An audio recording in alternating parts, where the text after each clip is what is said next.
नमस्कार, जय हिंद, वंदे मातरम। आप देख रहे हैं चाणक्य न्यूज इंडिया और मैं हूं आपके साथ वैशाली।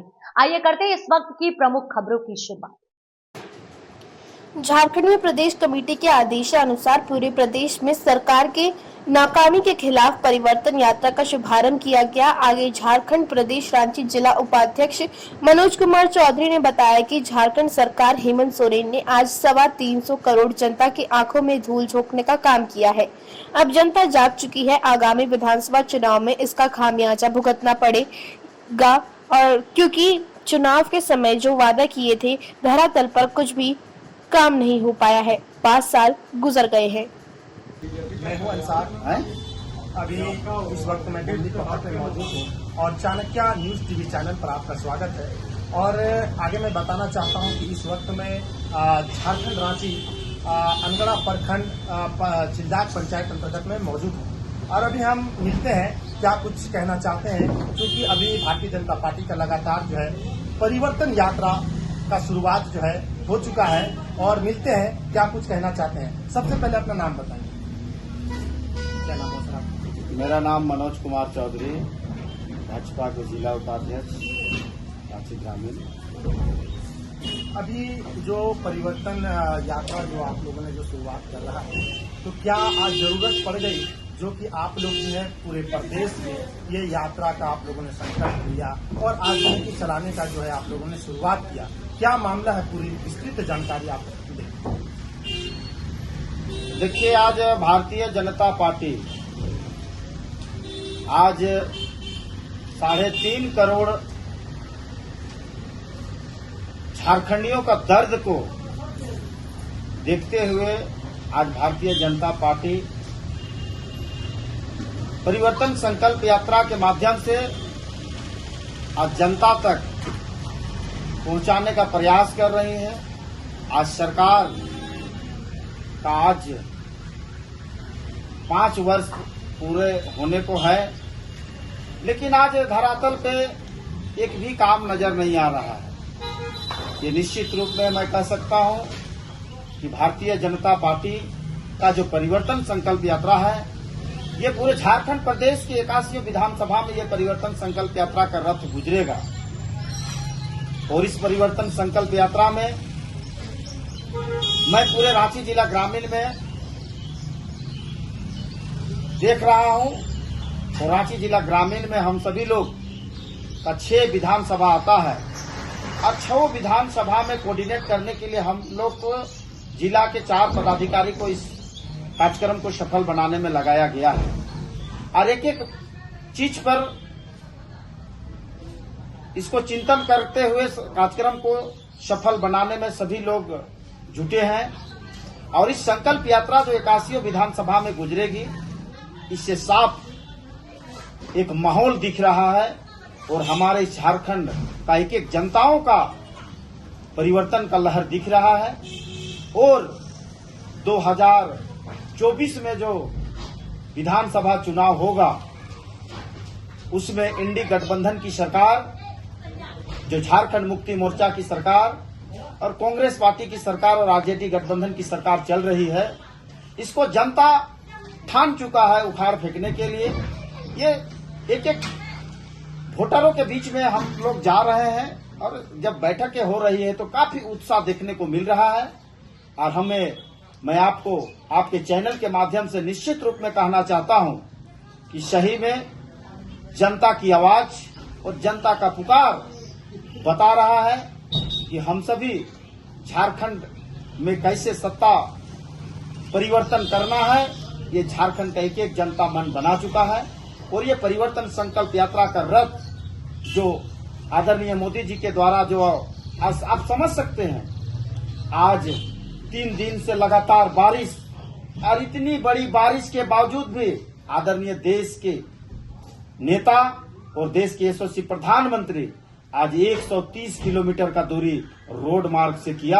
और आज वो जनता, झारखंड की जनता की आवाज पुकार रहा था और उस आवाज को मोदी जी ने सुना और आज रोड मार्ग से 130 किलोमीटर जमशेदपुर में जाके परिवर्तन संकल्प यात्रा की सभा को उन्होंने संबोधित किया।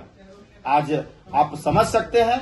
आज हमारे देश के यशस्वी गृह मंत्री अमित शाह ने भोगनाडी से शुरू किया, आज सिद्धू कान्हू चांद भैरव, आज हमारे इस राज्य के वीर पुरुषों के जो आज हमेशा भारतीय जनता पार्टी हमेशा हमारे इस बलिदान इस राज्य और देश के लिए जो दिए, सारे लोगों के प्रति संवेदना प्रकट करते हुए उनका आस्था और श्रद्धांजलि अर्पित करते हुए आज इस कार्यक्रम का शुरुआत किए हैं।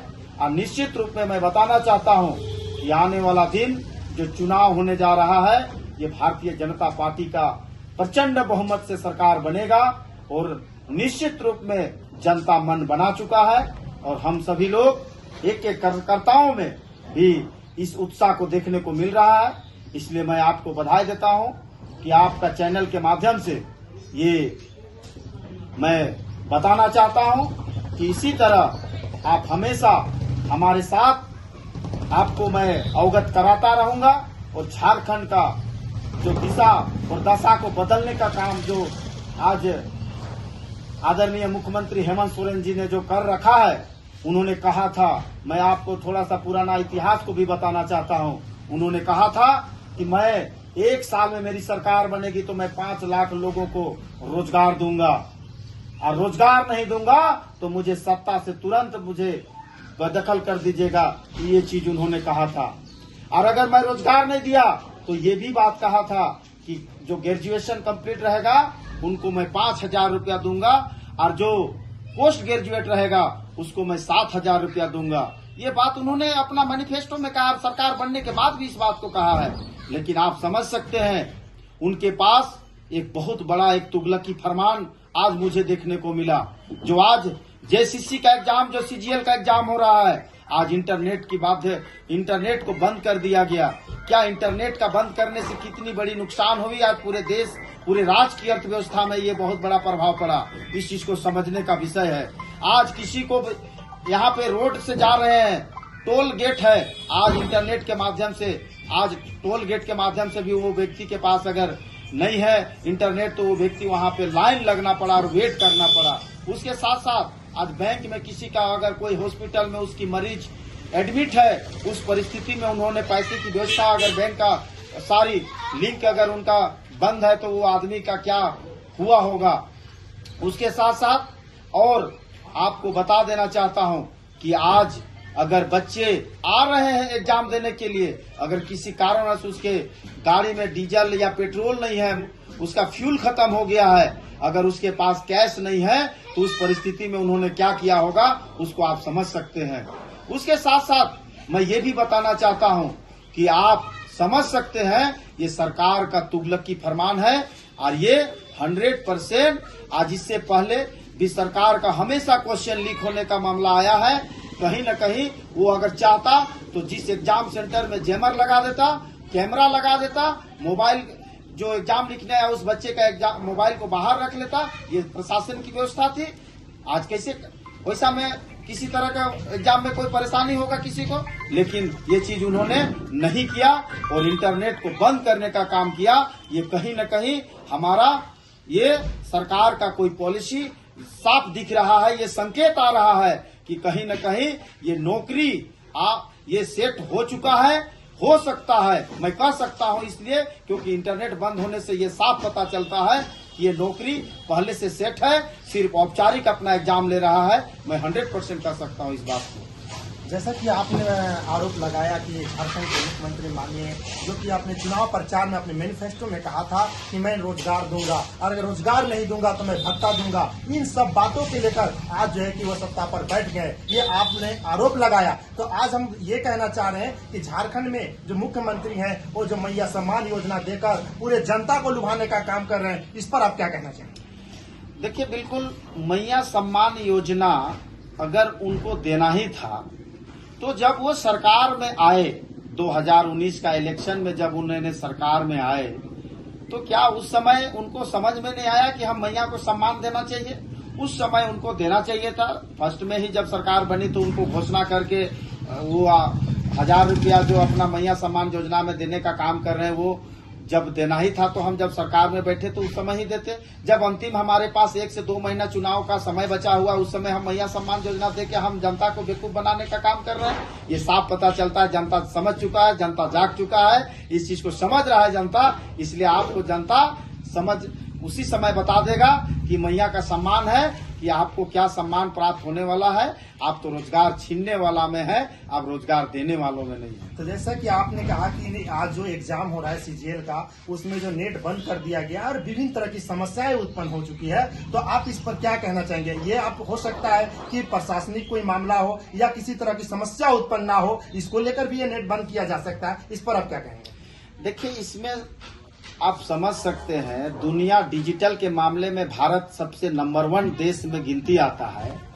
आज एक राज्य में जो भारत का सबसे मिनरल्स और सबसे समृद्ध राज्य झारखंड है, जो पूरे भारत को 40% रेवेन्यू अकेले झारखंड देता है, उस राज्य में अगर इंटरनेट की व्यवस्था बंद करते हैं तो कहीं न कहीं आपका प्लान कुछ और है और आपने कहीं न कहीं आप इस एग्जाम को सेट करके एग्जाम एक औपचारिकता दिखा रहे हो।